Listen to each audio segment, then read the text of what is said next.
ಕರ್ನಾಟಕದ number 1 PU college Excel PU college Guruvayanakere. Delhi blast ಪ್ರಕರಣದ ರೂವಾರಿ ಡಾಕ್ಟರ್ ಉಮರ್ ಮೊಹಮ್ಮದ್ ವಿಚಾರವಾಗಿ ಈಗ ದೊಡ್ಡ ಮಟ್ಟದಲ್ಲಿ ತನಿಖೆಯನ್ನು ಕೈಗೊಳ್ಳಲಾಗ್ತಾ ಇದೆ. ಉಮರ್ ಸೂಸೈಡ್ ಬಾಂಬರ್ ಅನ್ನುವಂತಹ ವಿಚಾರ ಅನುಮಾನ ವ್ಯಕ್ತವಾಗ್ತಾ ಇದೆ. ತನಿಖಾ ತಂಡಗಳಿಂದ ಈಗಾಗಲೇ ಉಮರ್ ಮಾಹಿತಿಯನ್ನು ಕಲೆ ಹಾಕುವಂತಹ ಕೆಲಸವನ್ನ ಮಾಡಲಾಗ್ತಾ ಇದೆ.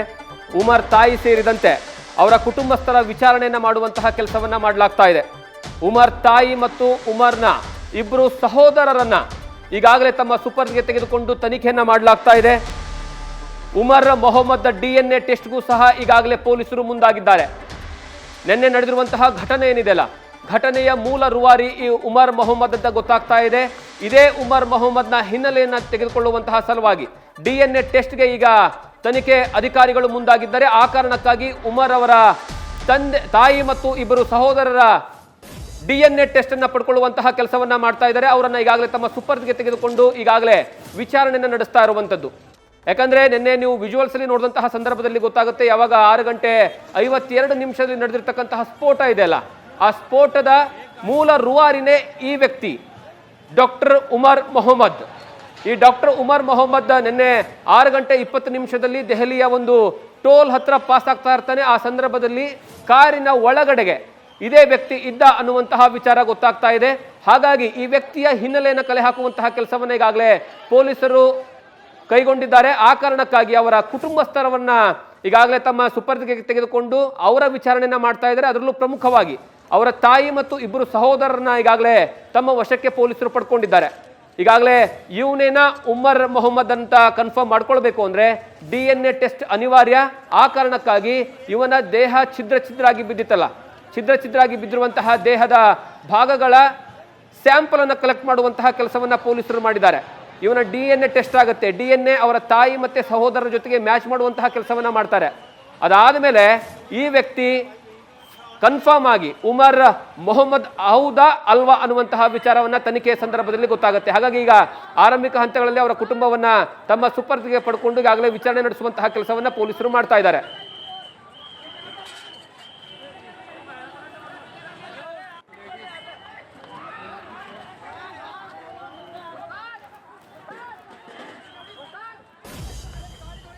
ಈ ಬಗ್ಗೆ ಹೆಚ್ಚಿನ ಮಾಹಿತಿಯನ್ನ ನಮ್ಮ ಪ್ರತಿನಿಧಿ ದೆಹಲಿಯಿಂದ ಕೊಡ್ತಾರೆ. ಯಾಕಂದ್ರೆ ಕೆಂಪುಕೋಟೆಯ ಮುಂಭಾಗದಲ್ಲಿ ನಡೆದಿರ್ತಕ್ಕಂತಹ ಘಟನೆಯ ಸಂಪೂರ್ಣವಾದಂತಹ ವಿವರವನ್ನ ನ್ಯೂಸ್ ಫಸ್ಟ್ ಗ್ರೌಂಡ್ ರಿಪೋರ್ಟ್ ಕೊಡುವಂತಹ ಕೆಲಸವನ್ನ ಮಾಡ್ತಾ ಇದೆ. ಚಂದ್ರಮೋಹನ್, ಈಗ ಸದ್ಯದ ಪರಿಸ್ಥಿತಿ ಏನಿದೆ ಅಲ್ಲಿ, ಯಾವ ರೀತಿಯಾದಂತಹ ಇನ್ವೆಸ್ಟಿಗೇಷನ್ ನಡೀತಾ ಇದೆ, ಇಲ್ಲಿರುವಂತಹ ವಾತಾವರಣ ಏನು ಅಲ್ಲಿ ಅಂತ? ಜಗದೀಶ್, ಮುಖ್ಯವಾಗಿ ರೆಡ್ ಫೋರ್ಟ್ನ ಮುಂಭಾಗದ ಸಿಗ್ನಲ್ನ ಬಳಿಯೇ ನಿನ್ನೆ ಸಂಜೆ 6:52 ಸುಮಾರಿಗೆ ಹುಂಡೈ 820 ಕಾರು ಸ್ಫೋಟಗೊಂಡು ಈಗ 9 ಮಂದಿ ಸಾವನ್ನಪ್ಪಿದ್ದಾರೆ. ಇನ್ನು 25ಕ್ಕೂ ಹೆಚ್ಚು ಮಂದಿ ಗಾಯಗೊಂಡಿದ್ದಾರೆ. ಈಗ ಈ ಘಟನಾ ಸ್ಥಳವನ್ನು ಸಂಪೂರ್ಣವಾಗಿ NIA ಅಧಿಕಾರಿಗಳು ಮತ್ತು ದೆಹಲಿ ಸ್ಪೆಷಲ್ ಸೆಲ್ನ ಪೊಲೀಸರು ತಮ್ಮ ವಶಕ್ಕೆ ತೆಗೆದುಕೊಂಡಿದ್ದಾರೆ. ಒಂದು ಕಾರ್ ಸ್ಫೋಟ ಸಂಭವಿಸಿದ ಸ್ಥಳವನ್ನು ಸಂಪೂರ್ಣವಾಗಿ ಬಿಳಿ ಪರದೆಯಿಂದ ಕವರ್ ಮಾಡಿ ಆ ಸ್ಥಳದಲ್ಲಿ ಈಗ NIA ಅಧಿಕಾರಿಗಳು ಮತ್ತು ದೆಹಲಿ ಪೊಲೀಸರು ಅಲ್ಲಿರ್ತಕ್ಕಂಥ ಸಾಕ್ಷ್ಯಗಳನ್ನೆಲ್ಲವನ್ನು ಕೂಡ ಸಂಗ್ರಹಿಸ್ತಾ ಇದ್ದಾರೆ. ಫೊರೆನ್ಸಿಕ್ ಟೀಮ್ನ ಅಧಿಕಾರಿಗಳು ಕೂಡ ಸಾಕ್ಷ್ಯವನ್ನು ಸಂಗ್ರಹಿಸ್ತಾ ಇದ್ದಾರೆ.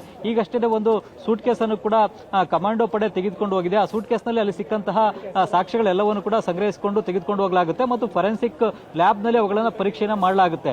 ಯಾವ್ಯಾವ ಸ್ಫೋಟಕಗಳನ್ನ ಬಳಸಿ ಕಾರನ್ನ ಸ್ಫೋಟ ಮಾಡಲಾಯಿತು ಅನ್ನೋದ್ರ ಬಗ್ಗೆ ತನಿಖೆಯನ್ನು ನಡೆಸಲಾಗ್ತಾ ಇದೆ. ಮುಖ್ಯವಾಗಿ ಈಗ ದೆಹಲಿಯಲ್ಲಿ ನಡೆದಂತಹ ಈ ಕಾರ್ ಸ್ಫೋಟದ ಘಟನೆಯ ಹಿಂದೆ ಪುಲ್ವಾಮಾದ ಜನರಿರ್ತಕ್ಕಂಥದ್ದು ಈಗಾಗಲೇ ಸಾಕಷ್ಟು ಸಾಕ್ಷ್ಯಾಧಾರಗಳಿಂದ ತಿಳಿದು ಬಂದಿದೆ. ಕಳೆದ 3-4 ದಿನಗಳಿಂದಲೂ ಕೂಡ ಜಮ್ಮು ಕಾಶ್ಮೀರದ ಪೊಲೀಸರು ಮೊದಲದಾಗಿ ಅಲ್ಲಿ ಶ್ರೀನಗರದ ಹೊರವಲಯದಲ್ಲಿ ಒಂದು ಜೈಷ್ ಇ ಮೊಹಮ್ಮದ್ ಭಯೋತ್ಪಾದನಾ ಸಂಘಟನೆಯನ್ನು ಬೆಂಬಲಿಸಿ ಪೋಸ್ಟರ್ ಅಂಟಿಸಲಾಗಿತ್ತು. ಅದರ ಬೆನ್ನತ್ತಿ ಹೋದಂತಹ ಸಂದರ್ಭದಲ್ಲಿ ಮುಜೈಲ್ ಅನ್ನುವ ವೈದ್ಯನನ್ನ ಉತ್ತರ ಪ್ರದೇಶದ ಸಹರಾನ್ಪುರ್ನಲ್ಲಿ ಬಂಧಿಸಿದ್ರು. ಅದಾದ ಬಳಿಕ ಆತ ಕೊಟ್ಟಂತಹ ಮಾಹಿತಿ ಆಧಾರದ ಮೇಲೆ ಹರಿಯಾಣದ ಫರೀದಾಬಾದ್ ಜಿಲ್ಲೆಯ ಗ್ರಾಮವೊಂದರಲ್ಲಿ ಆದಿಲ್ ರಾತೀರ್ ಅನ್ನುವ ಮತ್ತೊಬ್ಬ ವೈದ್ಯನನ್ನ ಬಂಧಿಸಿದ್ರು. ಇವರಿಬ್ಬರನ್ನ ಬಂಧಿಸಿದಂತಹ ಸಂದರ್ಭದಲ್ಲೇ ಜಮ್ಮು ಕಾಶ್ಮೀರದ ಪೊಲೀಸರಿಗೆ ಫರೀದಾಬಾದ್ನಲ್ಲೇ 350 kgಯಷ್ಟು RDX ಅನ್ನ ಸಂಗ್ರಹಿಸಿಟ್ಟಿರ್ತಕ್ಕಂಥದ್ದು ಬೆಳಕಿಗೆ ಬಂತು. ಅದಾದ ಬಳಿಕ 2900 kgಯಷ್ಟು ಅಮೋನಿಯಂ ನೈಟ್ರೇಟ್ ಅನ್ನ ಸಂಗ್ರಹಿಸಿಟ್ಟಿರ್ತಕ್ಕಂಥದ್ದು ಕೂಡ ಗೊತ್ತಾಗಿ ಇವೆಲ್ಲವನ್ನು ಕೂಡ ಸ್ಫೋಟಕ ಸಾಮಗ್ರಿಗಳನ್ನು ವಶಪಡಿಸಿಕೊಂಡ್ರು. ಇವುಗಳ ಜೊತೆಗೆ 20 ಟೈಮರ್ಗಳು, ಜೊತೆಗೆ ಬೇರೆ ಬೇರೆ ಸ್ಫೋಟಕಗಳು ಮತ್ತು ಜಮ್ಮು ಕಾಶ್ಮೀರದಲ್ಲೂ ಕೂಡ ಒಂದು ಅಸಲ್ಟ್ ರೈಫಲ್, AK-47 ಇವುಗಳನ್ನೆಲ್ಲವನ್ನು ಕೂಡ ವಶಪಡಿಸಿಕೊಂಡ್ರು. ಇದಾದ ಬಳಿಕ ಉಮರ್ ನಬಿ ಅನ್ನುವ ಮತ್ತೊಬ್ಬ ವ್ಯಕ್ತಿ ನಾಪತ್ತೆಯಾಗಿದ್ದ. ಆತ ಕೂಡ ಈ ಬಂಧಿತರಾದಂತಹ ಮುಜೈಮಿಲ್ ಶಕೀಲ್ ಜೊತೆಗೆ ಡಾಕ್ಟರ್ ಆದಿಲ್ ರಾತೀರ್ ಜೊತೆಗೆ ಸಂಪರ್ಕದಲ್ಲಿದ್ದಂಥವನು. ಈ ಉಮರ್ ಮೊಹಮ್ಮದ್ ನಬಿ ಅನ್ನೋನನ್ನ ಹುಡುಕಾಟದಲ್ಲಿ ಪೊಲೀಸರಿದ್ರು. ಆದ್ರೆ ಆತ ನಿನ್ನೆ ಸಂಜೆ ಕಾರ್ನಲ್ಲಿ ಬಂದು ದೆಹಲಿಯ ಇದೇ ರೆಡ್ ಫೋರ್ಟ್ನ ಮುಂಭಾಗ ಮುಂಭಾಗದಲ್ಲೇ ಸ್ಫೋಟಗೊಂಡು ಸಾವನ್ನಪ್ಪಿದ್ದಾನೆ. ಹೀಗಾಗಿ ಆ ಒಂದು ಮೊಹಮ್ಮದ್ ಉಮರ್ ನಬಿನೇ ಈ ಒಂದು ಆತ್ಮಾಹುತಿ ದಾಳಿಯನ್ನು ನಡೆಸಿಕೊಂಡೇನೆ ಸಾವನ್ನಪ್ಪಿರ್ಬೋದು ಅಂತಕ್ಕಂಥ ಶಂಕೆ ಕೂಡ ವ್ಯಕ್ತ ಆಗ್ತಾ ಇದೆ. ಜೊತೆಗೆ ಈ ಒಂದು ಸ್ಫೋಟಕ ಸಾಮಗ್ರಿಗಳನ್ನ ಒಂದು ಸ್ಥಳದಿಂದ ಮತ್ತೊಂದು ಸ್ಥಳಕ್ಕೆ ಅಂದ್ರೆ ರಾಷ್ಟ್ರ ರಾಜಧಾನಿ ದೆಹಲಿಗೆ ತೆಗೆದುಕೊಂಡೋಗಿ ಯಾವುದಾದ್ರೂ ಒಂದು ಪ್ರಮುಖ ಸ್ಥಳದಲ್ಲಿ ಸ್ಫೋಟಿಸತಕ್ಕಂಥ ಸಂಚನ್ನು ಕೂಡ ರೂಪಿಸಿದಿರಬಹುದು. ಇಲ್ವೇ ರೆಡ್ ಫೋರ್ಟ್ ನ ಬಳಿನೇ ಸ್ಫೋಟಿಸಬೇಕು ಅಂತೇಳಿ ದುರುದ್ದೇಶದಿಂದಲೇ ತಂದು ಅಲ್ಲೇನೆ ಮಾನವ ಬಾಂಬ್ ಆಗಿ ಕೂಡ ಸ್ಫೋಟಿಸಿಕೊಂಡು ಸಾವನ್ನಪ್ಪಿರಬಹುದು ಅನ್ನೋ ಒಂದು ಶಂಕೆ ಕೂಡ ವ್ಯಕ್ತವಾಗ್ತಾ ಇದೆ. ಈ ಮೊಹಮ್ಮದ್ ಉಮರ್ ನಬಿ ಕೂಡ ಜಮ್ಮು ಕಾಶ್ಮೀರದ ಪುಲ್ವಾಮಾ ಜಿಲ್ಲೆಯವನೇ. ಈ ಕಾರಣಕ್ಕಾಗಿಯೇ ಈತನ ತಾಯಿ ಮತ್ತು ಸೋದರನ್ನು ಕೂಡ ಪುಲ್ವಾಮಾ ಜಿಲ್ಲೆಯಲ್ಲಿ ಜಮ್ಮು ಕಾಶ್ಮೀರದ ಪೊಲೀಸರು ಈಗ ತಮ್ಮ ವಶಕ್ಕೆ ತೆಗೆದುಕೊಂಡು ಅವರನ್ನು ಕೂಡ ವಿಚಾರಣೆಗೆ ಒಳಪಡಿಸ್ತಾ ಇದ್ದಾರೆ. ಯಾವಾಗಿಂದ ಈಗ ಈ ಮೊಹಮ್ಮದ್ ಉಮರ್ ನಬಿ ಕೂಡ ಈ ಭಯೋತ್ಪಾದನಾ ಚಟುವಟಿಕೆಗಳಲ್ಲಿ ಭಾಗಿಯಾಗಿದ್ದ, ಈತನ ಹಿನ್ನೆಲೆ ಏನು ಅನ್ನುವ ಮಾಹಿತಿಯನ್ನು ಕೂಡ ಆತನ ಕುಟುಂಬಸ್ಥರಿಂದ ಸಂಗ್ರಹಿಸ್ತಾ ಇದ್ದಾರೆ ಮತ್ತು ಕುಟುಂಬಸ್ಥರನ್ನು ಕೂಡ ವಿಚಾರಣೆಗೆ ಒಳಪಡಿಸ್ತಾ ಇದ್ದಾರೆ. ಜೊತೆಗೆ ಈ ಒಂದು ಸ್ಫೋಟದಲ್ಲಿ ಬಳಕೆ ಮಾಡಿದಂತ ಉಂಡೆ I-20 ಕಾರು ಯಾರ್ಯಾರಿಂದ ಯಾರ್ಯಾರಿಗೆ ಮಾರಾಟ ಆಗಿತ್ತು, ಹೇಗೆ ಅನ್ನೋದ್ರ ಬಗ್ಗೆ ಕೂಡ ಈಗಾಗಲೇ ಸಾಕಷ್ಟು ಮಾಹಿತಿಯನ್ನ ದೆಹಲಿ ಪೊಲೀಸರು ಕೂಡ ಕಲೆ ಹಾಕಿದ್ದಾರೆ. ಈ ಕಾರ್ಗೆ ಸಂಬಂಧಪಟ್ಟಂತಹ ವ್ಯಕ್ತಿಗಳೆಲ್ಲರನ್ನೂ ಕೂಡ ವಶಕ್ಕೆ ತೆಗೆದುಕೊಳ್ತಕ್ಕಂಥದ್ದು, ಅವರನ್ನ ವಿಚಾರಣೆಗೆ ಒಳಪಡಿಸತಕ್ಕಂಥ ಕೆಲಸವನ್ನು ಕೂಡ ಮಾಡ್ತಾ ಇದ್ದಾರೆ. ತ್ವರಿತಗತಿನಲ್ಲಿ ಈಗ ದೆಹಲಿ ಪೊಲೀಸರು ಮತ್ತು NIA ಅಧಿಕಾರಿಗಳು ಕೂಡ ಈ ಪ್ರಕರಣದ ಬಗ್ಗೆ ತನಿಖೆಯನ್ನು ನಡೆಸ್ತಾ ಇದ್ದಾರೆ. ಮತ್ತೊಂದು ಕಡೆಯಲ್ಲಿ ಈಗ ದೆಹಲಿಯ ಕರ್ತವ್ಯ ಭವನದಲ್ಲಿ ಕೇಂದ್ರ ಗೃಹ ಸಚಿವ ಅಮಿತ್ ಶಾ ಅವರು ಕೂಡ ಉನ್ನತ ಮಟ್ಟದ ಸಭೆಯನ್ನ ನಡೆಸ್ತಾ ಇದ್ದಾರೆ. ಈ ಸಭೆಯಲ್ಲಿ ಕೇಂದ್ರ ಗೃಹ ಇಲಾಖೆ ಕಾರ್ಯದರ್ಶಿ ಮತ್ತು ಇಂಟೆಲಿಜೆನ್ಸ್ ಬ್ಯೂರೋದ ನಿರ್ದೇಶಕರು, ಜೊತೆಗೆ ಜಮ್ಮು ಕಾಶ್ಮೀರದ DGP ಸೇರಿದಂತೆ ದೆಹಲಿ ಪೊಲೀಸ್ ಕಮಿಷನರ್ ಅವರು ಸೇರಿದಂತೆ ಉನ್ನತ ಪೊಲೀಸ್ ಅಧಿಕಾರಿಗಳು ಕೂಡ ಭಾಗಿಯಾಗ್ತಾ ಇದ್ದಾರೆ. ಈಗ ಈ ಸ್ಫೋಟ ಪ್ರಕರಣ ಹೇಗೆ ನಡೆಯಿತು, ಇದಕ್ಕೆ ಕಾರಣ ಯಾರು, ಅವರ ದುರುದ್ದೇಶ ಏನಾಗಿತ್ತು ಅನ್ನೋದ್ರ ಬಗ್ಗೆ ಈ ಒಂದು ಸಭೆಯಲ್ಲಿ ಚರ್ಚೆ ನಡೆಸಲಾಗುತ್ತೆ. ಮತ್ತೆ ಈ ಪ್ರಕರಣವನ್ನ NIAಗೆ ವಹಿಸೋದ್ರ ಬಗ್ಗೆ ಕೂಡ ಸಭೆಯಲ್ಲಿ ಚರ್ಚಿಸಿ ತೀರ್ಮಾನವನ್ನು ಕೂಡ ತೆಗೆದುಕೊಳ್ಬೇಕಾಗುತ್ತೆ. ಈಗ ದೆಹಲಿ ಪೊಲೀಸರು ಈಗಾಗಲೇ ಆರ್ಮ್ಸ್ ಆಕ್ಟ್, ಎಕ್ಸ್ಪ್ಲೋಸಿವ್ ಆಕ್ಟ್ ಮತ್ತು UAP ಆಕ್ಟ್ ಗಳಡಿ ಕೇಸನ್ನ ದಾಖಲಿಸಿಕೊಂಡಿದ್ದಾರೆ. ಇದು ಭಯೋತ್ಪಾದನಾ ಕೃತ್ಯವೇ ಆಗಿರೋದ್ರಿಂದಾಗಿ ಈ ಕೇಸ್ನ ತನಿಖೆಯನ್ನು NIAದವರೇ ನಡೆಸಬೇಕಾಗುತ್ತೆ. ಹಾಗಾಗಿ ಅಫಿಷಿಯಲ್ ಆಗಿ NIAಗೆ ಈ ಕೇಸನ್ನ ಹ್ಯಾಂಡ್ ಓವರ್ ಮಾಡಲಾಗುತ್ತೆ. ಇದ್ರ ಬಗ್ಗೆ ಇವತ್ತು ಉನ್ನತ ಮಟ್ಟದ ಸಭೆಯಲ್ಲಿ ತೀರ್ಮಾನವನ್ನು ತೆಗೆದುಕೊಂಡು ಅಧಿಕೃತವಾಗಿ ಕೇಂದ್ರ ಗೃಹ ಇಲಾಖೆ ಈ ಪ್ರಕರಣದ ತನಿಖೆಯನ್ನ ದೆಹಲಿ ಪೊಲೀಸರಿಂದ NIAಗೆ ವರ್ಗಾವಣೆಯನ್ನ ಮಾಡಲಾಗುತ್ತೆ. ಈಗಾಗಲೇ ದೆಹಲಿ ಪೊಲೀಸರು FIR ಅನ್ನು ದಾಖಲಿಸಿಕೊಂಡಿದ್ದಾರೆ. ಆ FIR ಅನ್ನೇ NIAಗೆ ಹ್ಯಾಂಡ್ ಓವರ್ ಮಾಡಲಾಗುತ್ತೆ, NIAಗೆ ಟ್ರಾನ್ಸ್ಫರ್ ಅನ್ನ ಮಾಡಲಾಗುತ್ತೆ. ಅದಾದ ಬಳಿಕ NIA ಪ್ರಕರಣದ ಮುಂದಿನ ತನಿಖೆಯನ್ನ ನಡೆಸುತ್ತೆ. ಈಗಾಗಲೇ NIA ನಿನ್ನೆಯಿಂದಲೂ ಕೂಡ ಈ ಪ್ರಕರಣದ ಬಗ್ಗೆ ತನಿಖೆಯನ್ನ ಅನೌಪಚಾರಿಕವಾಗಿ ಶುರು ಮಾಡಿದೆ. ಔಪಚಾರಿಕವಾಗಿ ಕೇಸನ್ನ ತನ್ನ ಹ್ಯಾಂಡ್ ಓವರ್ಗೆ ತೆಗೆದುಕೊಳ್ಳುವಂತದ್ದು ಮಾತ್ರನೇ ಬಾಕಿ ಇದೆ. ಈಗ ಈ ದೆಹಲಿಯ ರೆಡ್ ಫೋರ್ಟ್ನ ನೇತಾಜಿ ಸುಭಾಷ್ ಮಾರ್ಗದಲ್ಲಿ ಸಂಪೂರ್ಣವಾಗಿ ವಾಹನ ಸಂಚಾರವನ್ನು ನಿರ್ಬಂಧಿಸಲಾಗಿದೆ. ಇವತ್ತು ಯಾವುದೇ ಬೈಕ್ ಆಗ್ಬೋದು, 4 ವೀಲರ್ ಆಗ್ಬೋದು ಅಥವಾ ಬಸ್ಗಳಾಗ್ಬೋದು, ಯಾವುದೇ ವಾಹನಗಳಿಗೂ ಕೂಡ ಅವಕಾಶವನ್ನು ಕೊಟ್ಟಿಲ್ಲ.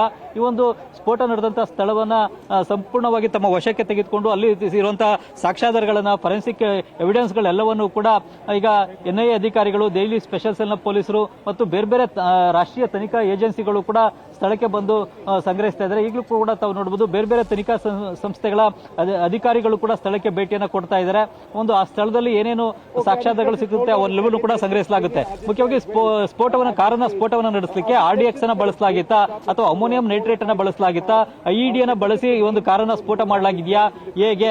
ಈಗ ಉಮರ್ ಮೊಹಮ್ಮದ್ ನಬಿ ಈತನೇ ಸೂಸೈಡ್ ಬಾಂಬರ್ ಆಗಿ ಕಾರನ್ನ ಸ್ಫೋಟಿಸಿದ್ದಾನೆ ಅಂತೇಳಿ ಒಂದು ವಿಶ್ಲೇಷಣೆ ನಡೀತಾ ಇದೆ. ಜೊತೆಗೆ ಕಾರನ್ನ ಈ ಒಂದು ಟ್ರಾಫಿಕ್ ಸಿಗ್ನಲ್ ಬಳಿ ತಂದಂತಹ ಸಂದರ್ಭದಲ್ಲಿ ಕಾರ್ನಲ್ಲಿದ್ದಂತಹ ಸ್ಫೋಟಕಗಳು ಆಕಸ್ಮಿಕವಾಗಿ ಸ್ಫೋಟ ಆಗಿರಬಹುದು ಅನ್ನುವ ಮತ್ತೊಂದು ವಿಶ್ಲೇಷಣೆ ಕೂಡ ಇದೆ.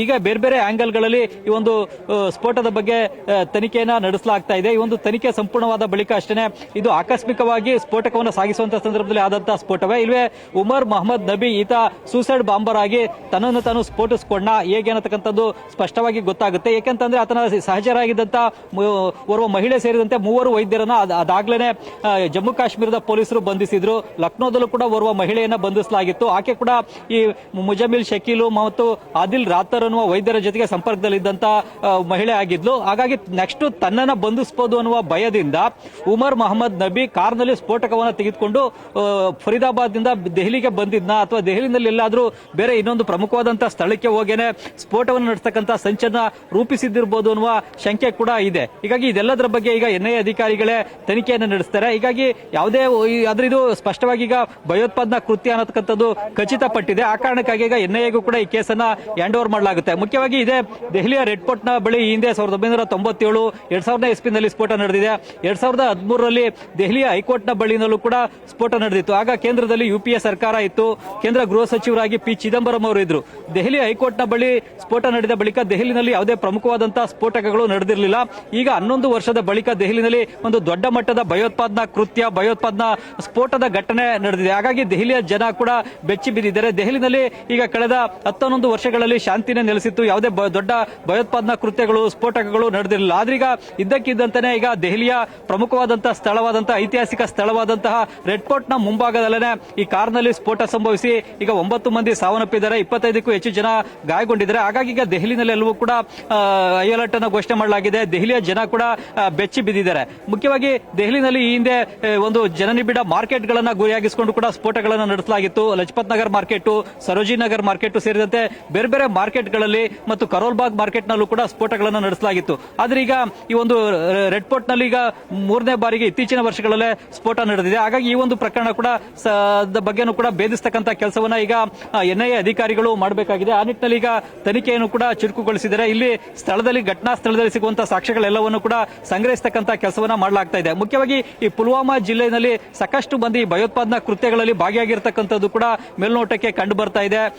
ಮುಜಾಮಿಲ್ ಶಕೀಲ್ ಜೊತೆಗೆ ಆದಿಲ್ ರಾತರ್, ಈಗ ಈ ಒಂದು ಸೂಸೈಡ್ ಬಾಂಬರ್ ಆಗಿ ಸಾವನ್ನಪ್ಪಿದಂತಹ ಉಮರ್ ಮೊಹಮ್ಮದ್ ನಬಿ, ಜೊತೆಗೆ ಲಕ್ನೋದ ಮಹಿಳೆ, ಇವರೆಲ್ಲರೂ ಕೂಡ ಪುಲ್ವಾಮಾಕ್ಕೆ ಸಂಬಂಧಪಟ್ಟಂತವರು.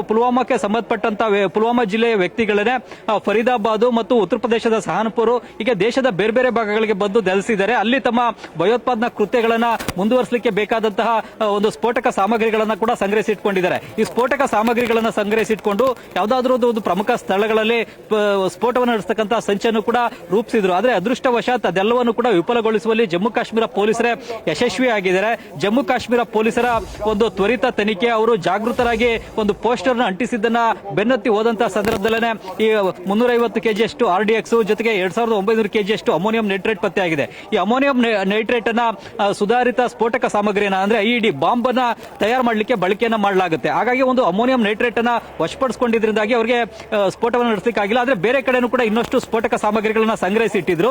ಆ ಸಂಗ್ರಹಿಸಿಟ್ಟಿದ್ದಂತಹ ಸ್ಫೋಟಕ ಸಾಮಗ್ರಿಯನ್ನೇ ಈ ಉಮರ್ ಮೊಹಮ್ಮದ್ ನಬಿ ಎಂಬಾತ ಸಾಗಿಸುವಂತಹ ಸಂದರ್ಭದಲ್ಲೇ ಈಗ ಸಾವನ್ನಪ್ಪಿದ್ದಾನೆ. Jagadish, thank you Chandramohan. News first ನಿರ್ಭೀತಿಯಿಂದ ನಿಮ್ಮ ಪರವಾಗಿ.